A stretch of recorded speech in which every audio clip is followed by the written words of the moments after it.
Je vais vous lire un extrait du prix Livre Inter 2020, Avant que j'oublie, d'Anne Poly. Il s'agit d'un premier roman, à l'écriture à la fois rude, percutante et tendre, profondément douce au fil des pages.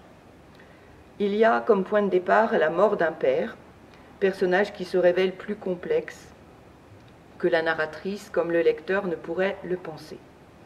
Anne Poly nous propose en somme une réflexion universelle et intemporelle sur l'ambivalence des êtres et des sentiments.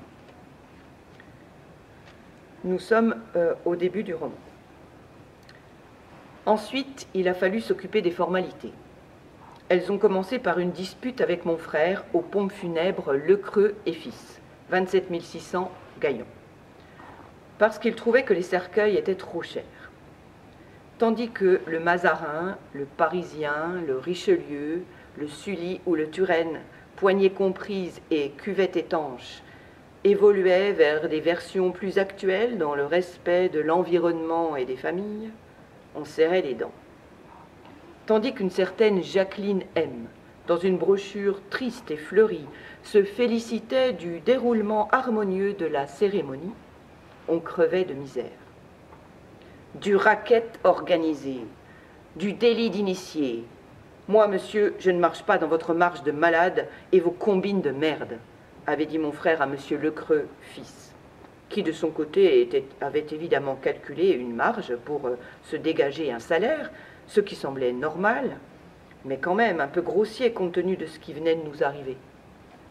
Au fond, j'étais d'accord avec lui sur l'obscénité de ce business de boîte, mais en ce moment difficile, ce n'était pas trop la peine de s'énerver parce qu'en réalité, la mort était déjà passée.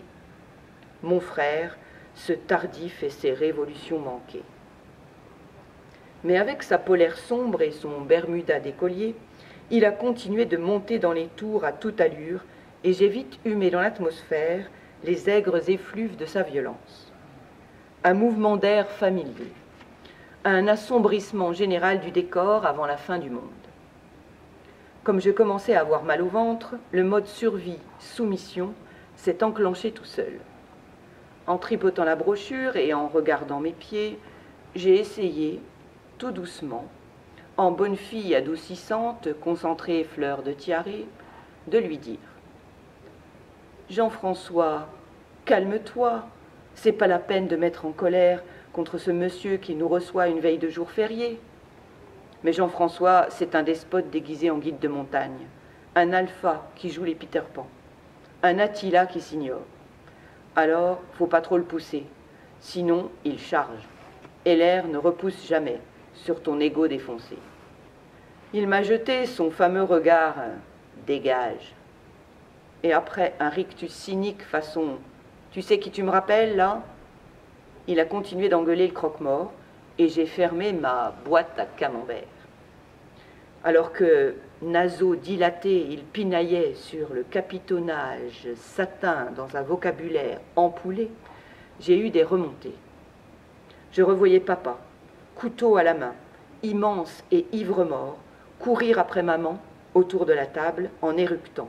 « Le peuleux, arrête de péter dans la soie et occupe-toi de ton ménage plutôt que de sauter au cou du curé. » C'est indéniable, bourré, il avait vraiment le sens de la formule. Même si dans la réalité personne ne portait de culotte de soie, ni ne sautait au cou du curé.